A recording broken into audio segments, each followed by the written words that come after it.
Hey everyone, welcome to a new series that I'm trying out called How the Did We Do This? Because sometimes I just don't remember how a song was made. So we're going to dive into the production and mix on a lot of these select tunes, see what's under the hood. But I think it should be a fun time and probably eye opening even to me what I was doing on some of these. But let's start with this song called Waiting Game, which is the most recent single from the artist Ani.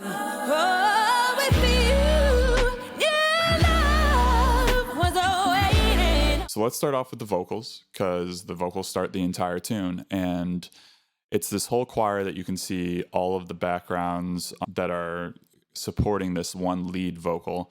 And you can see throughout this entire song, it's super dynamic. Her lead is very, very dynamic. So we don't want to lose all of the dynamic range in her voice because we want to keep it as natural as possible.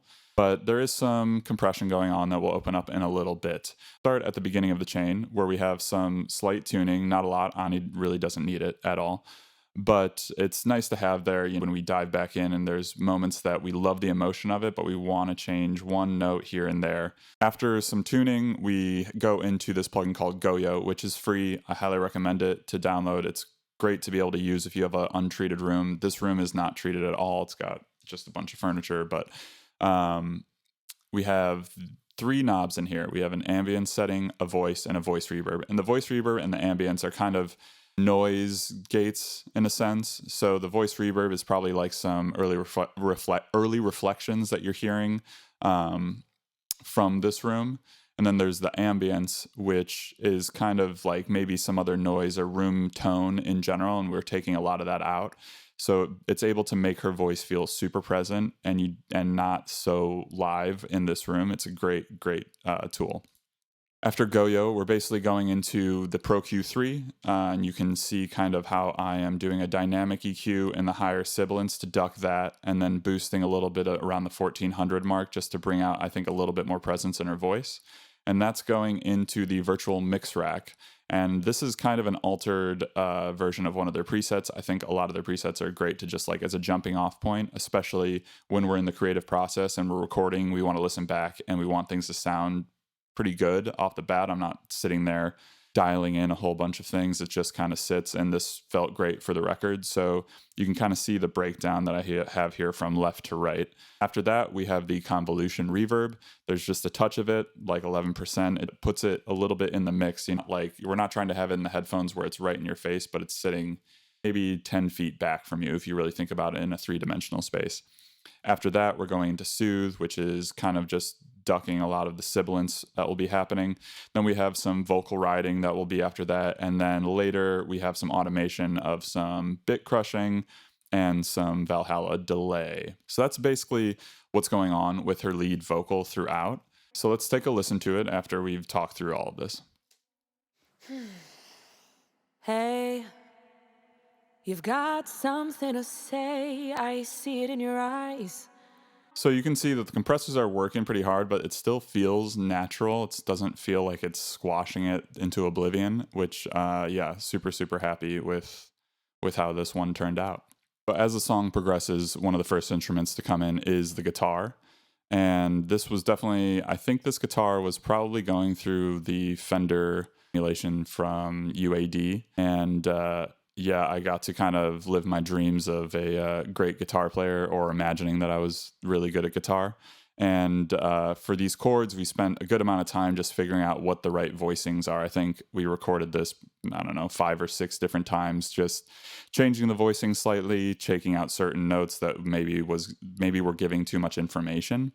But this is kind of what it turned into. And we have the bit crusher on here, or the Redux from Ableton. Love it with the pre and post filter on it with the rate turned down, because it kind of tames that high end and it gives it that extra kind of velvety vibe. Here it is soloed.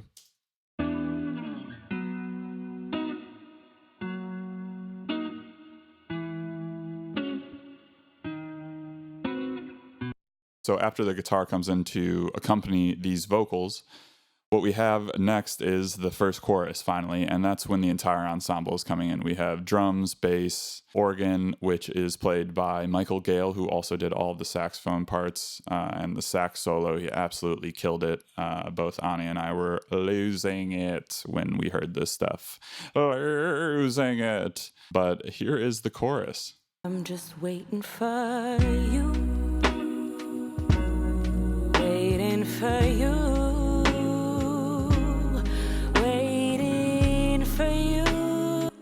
So as you can hear, super, super simple, really just like supporting that lead line that Ani wrote. Let's dive into the drums because that's the first time you hear it. And for these drums, it's really, really simple. We've got basically 4 different samples for the entire track. And it was, I think, something I played in on the keyboard and it just felt right. Not a lot of processing on it, which definitely is a lesson to not overprocess things. I'll be getting all up in my little plugin bag and add another one and add another one and add another one.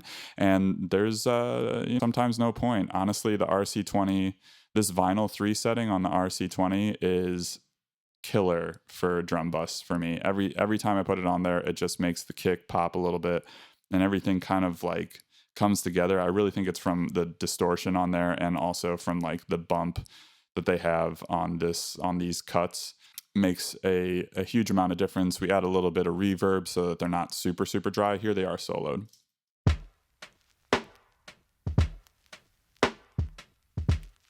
And we have the bass in there, which was done on the Sub 37. I think it's just the Uber sub setting. And probably before I got this far into there, I probably did some decapitator on top of it to add a little bit of saturation. But, it's nothing too crazy. It's just that warmth that it needs underneath all of the harmonic information because this song is relatively dense in harmony. It's not just 4 chords repeating over and over again. It's definitely exploring the sounds of the universe a little bit more. So after the first chorus is obviously the next verse, and we have Michael Gale's sax section introduced for the first time, and we have that going through the UAD Hitsville reverb chamber. Just to add a little bit of extra sauce on it, this plugin is definitely used in almost anything that I'm doing now. I just love the way that it sounds. Here they are soloed the first time you kind of hear them halfway through that second verse.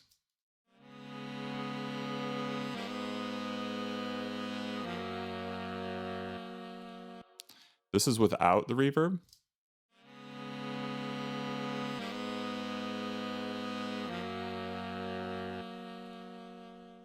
So it's nice, but there's just something about this chamber that totally changes the vibe. So we move into the second chorus, and this is kind of when the choir comes in and builds back up a lot underneath Ani's lead vocal. And let me just solo that and play that back real quick so I can talk about a few things.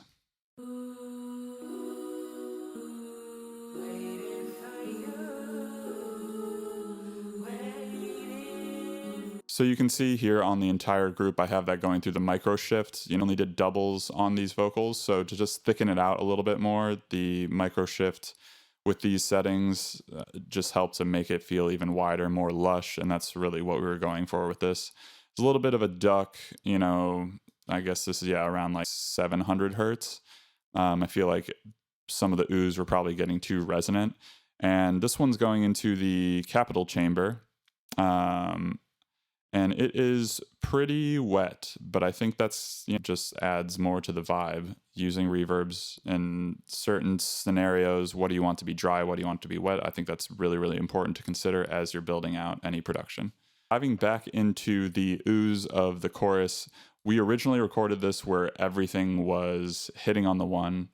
So it was one big choir always on the one, but Ani hit me up and she was like, yo, could we change something about it? Maybe the rhythmic delivery of it. And I think that made a huge difference. So we shifted some of the deliveries over to the 3. So they would be on the hitting with the snare. So we have the kick snare type of feeling kind of that you can get when you listen to them like this. You get to kind of hear the bounce that supports the drums in this, which is really, really dope. So then after the second chorus, we go into this instrumental section, which Ani was like definitely pushing for, and I think I've gotten so used to moving from one section to the next and almost just getting caught up in the music industry need of like short songs or whatever. And yeah, I just love that this is where it landed because it gives it such a nice breath before we go into the bridge section, which explodes. But we'll talk about that later on. But we have this moment where there's a little guitar solo where, you know, me acting like I know what I'm doing, but it was still super fun. It's honestly, I love doing shit. I have no idea what I'm doing. I have no business playing any of this stuff, but it's way more fun. Like, that's literally what music should be about. I wish I told myself this a lot earlier when I was younger, because got too caught up in not being good enough on something. And man, who cares? Who gives a But this solo then blends into Michael Gale's solo, and he absolutely tears it apart. It's amazing. But let me play that second half so that we can really hear that Michael Gale solo.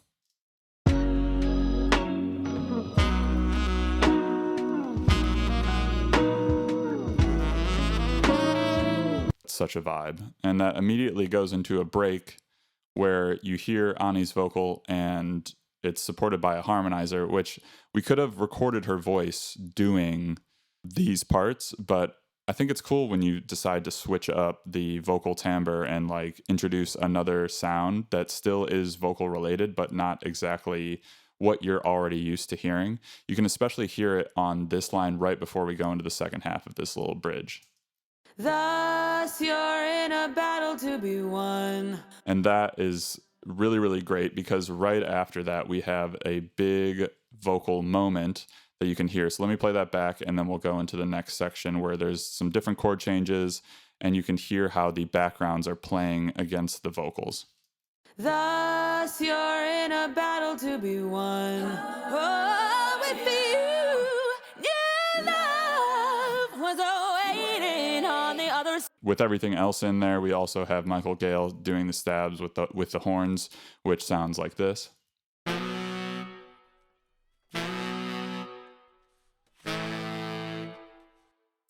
Then we add in the organ from him and this main guitar, and it just becomes this big explosion without even having to change the drums at all. And that like is amazing when the drums don't really have to take up more space for it to feel like this big impact. It just becomes the ensemble really having their moment.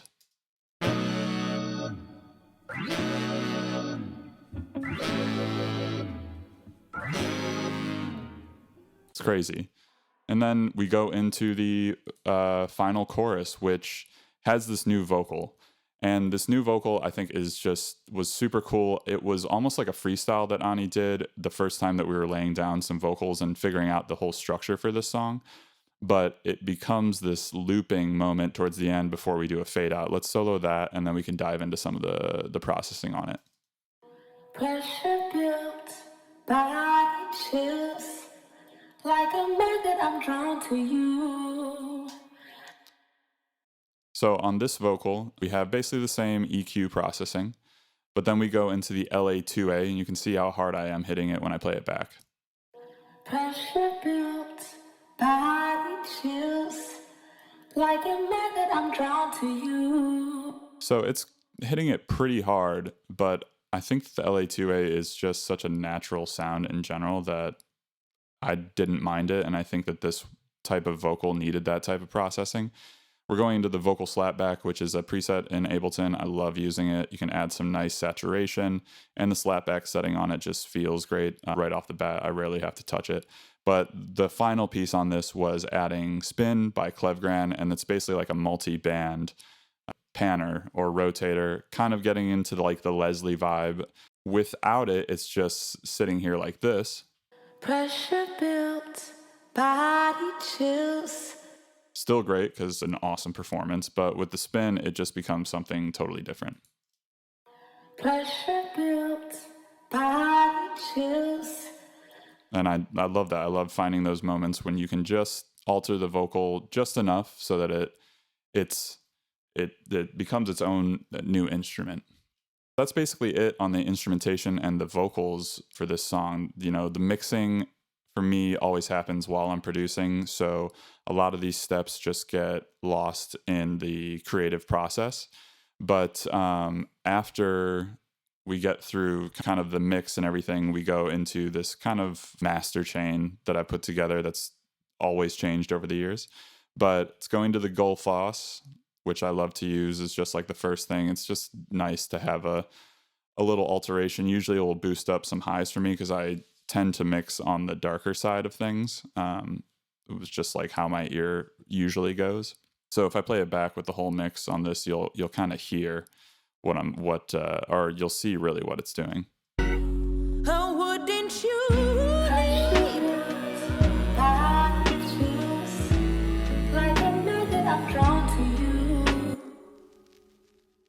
That is then going into the Ozone 10, which has got EQ, stabilizer, impact, imager, and the dynamic EQ. And honestly, I probably pulled this up and did the AI mastering because I think it's just great to be able to have something as like a backstop to double check like where my ears are in the mix. And if it's changing things super drastic, then I know like, okay, I need to go back and I need to alter certain tracks. But this one wasn't super crazy. I mean, there's definitely like some boosts, and I'm still, ducking some of the lows and the low mids. But I think overall, it's a great tool to be able to have, especially for newer people who are just getting started. It's a great jumping off point. And maybe, I don't know, a year ago, I would be embarrassed to be like, yeah, I use this as like a final stopping point, but I really don't it anymore. The impact on this song is doing a whole bunch, and I think this has been dialed up even more. It's been great. I can play it back and you'll be able to hear how much of a difference it's really doing for this mix. Oh, wouldn't you?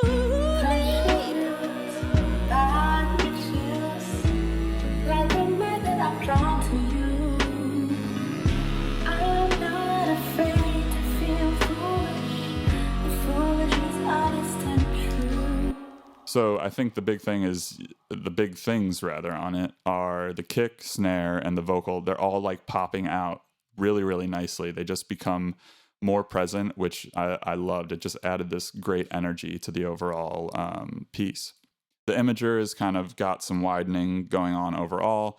And then we're touching a few points on the dynamic EQ, which I thought helped, but it's really, really subtle, even if I play the bridge section.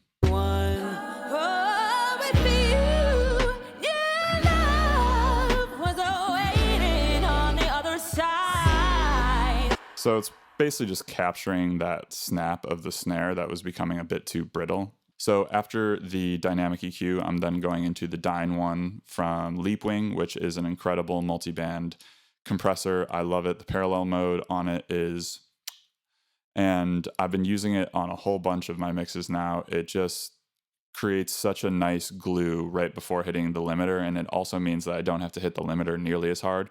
And so the production mix master always feels a lot cleaner overall.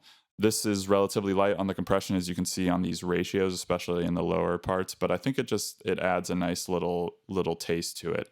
After that, I would usually go into another limiter, which I have loved using, the Ozone 10 Maximizer. You can see the settings on here is the transient setting. Here's the threshold.